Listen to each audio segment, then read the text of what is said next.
Welcome back everyone to Heroes and Villains HQ. My name is David and today we have another LEGO review for you. Today we're going to take a look at what I think is one of the best play sets of the decade, the Imperial Star Destroyer from 2024. So before we crack this open, be sure to hit the like button down below and subscribe so you can stay tuned for more content on my channel. But let's go ahead and open up this Imperial Star Destroyer.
Okay, starting with the details of the model. This is set 75394. It was released last August of 2024. It comes with 1,555 pieces at a retail price of $159.99.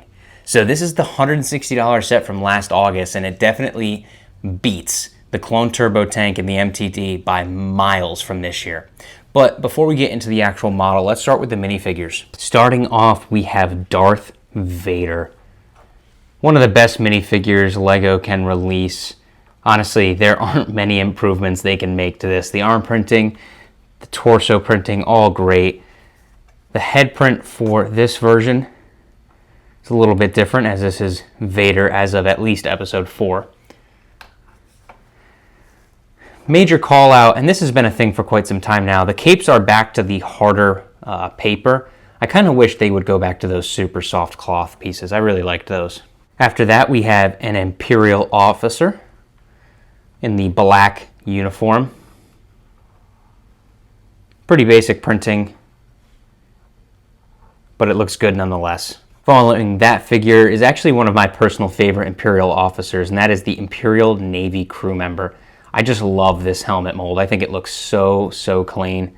The printing is very simple. No leg printing either, but it gets the job done. Next up is the Imperial Gunner. Now these are well known for being the Death Star gunners. However, they do man weaponry on all Imperial Star Destroyers and the Death Star and all of the other Navy vessels. So it's not exclusive to just the Death Star, but it's a really cool figure. Pretty simple print as well. Next up is an Imperial Technician. This is a great figure.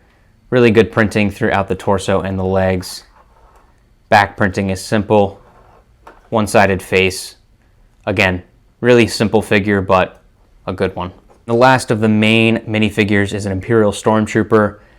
The printing on this figure is great, but God, I wish they would go back to the old Stormtrooper helmets. This dual molded helmet is just so bad. And there is the face print. However, the highlight of this set is the 25th anniversary Cal Kestis minifigure. This one is so cool. Awesome torso and leg printing, great face printing as well. The back print is solid, does have a swappable face. The only thing I wish it did include was a poncho. That would have really been the icing on the cake there, but overall, awesome 25th anniversary figure. And I'll get into the set shortly, but the set alone with just the 6 main minifigures is fantastic. Add this one in the mix and you really have a special playset. So first off, just taking a look at the overall design of this Imperial Star Destroyer.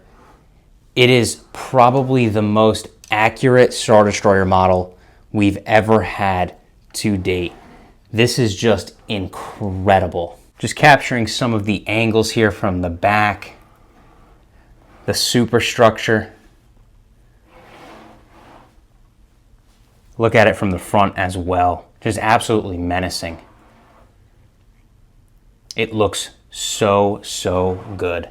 So obviously this is a play set, so let's take a look at some of the functions. First up, on either side, you have the 4 rotating cannons. They can move in unison using these back pieces here. Next up are spring-loaded missiles on either side. You can shoot those out, and those work very, very well. Obviously, with a set this size, the biggest question is where's the carrying handle, because how are you supposed to swoosh this thing around? And this is probably the coolest thing LEGO has ever done in a playset. If you move these panels up, you have the carry handle right here. So you can pick it up just like that and fly it around.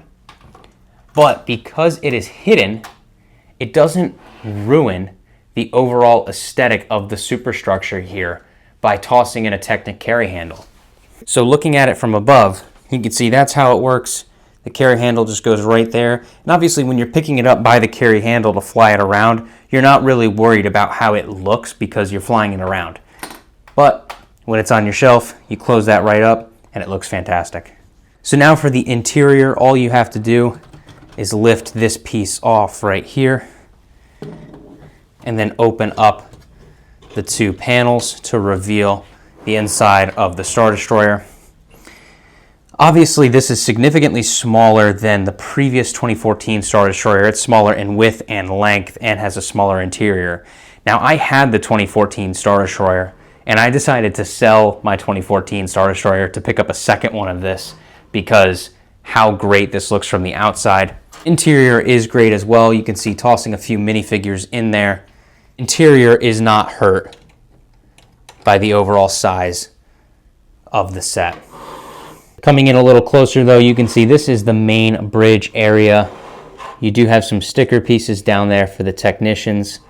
You also have great sticker pieces on either side here and here of just control panels. In this area here, you kind of have like what's a break room, little coffee mug and whatever.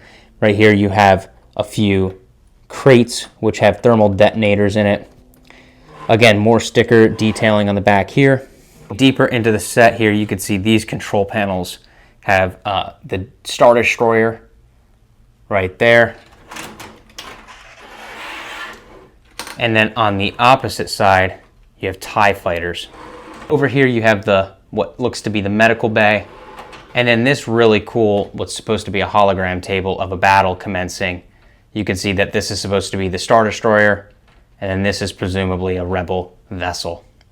So this set includes all of the interior space you would want to reenact some scenes, and then closing it back up is very simple, just like that.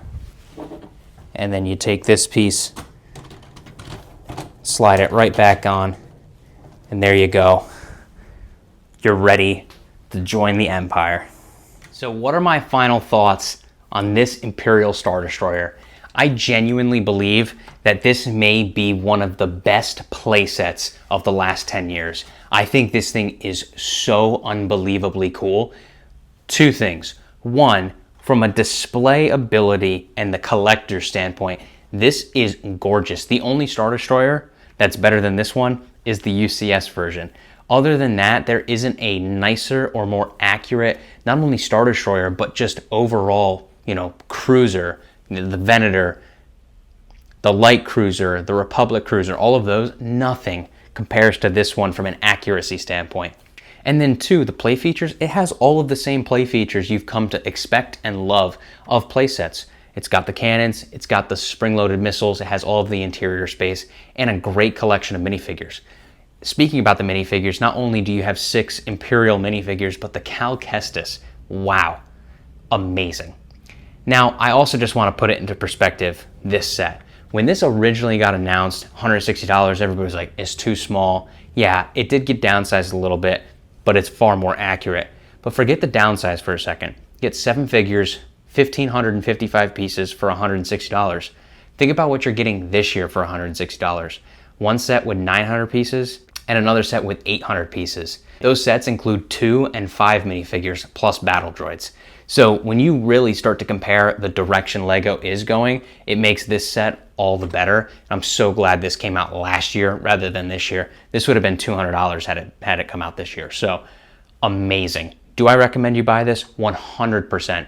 If you want to buy it at $160, go right ahead. I actually got both of my Star Destroyers for $115. I got one in September of last year, only a month after it came out for that price.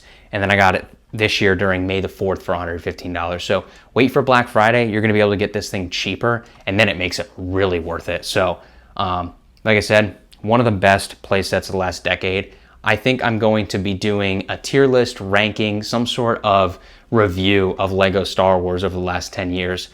Check out my channel. You're going to be seeing those within the next month. So this is definitely going to be a highlight during those videos. So thank you all so much for watching this Lego review. If you enjoyed, please hit the like, subscribe, and notification buttons down below so you can stay tuned for more content on my channel. I appreciate you watching this video, and as always, I'll catch you in the next one.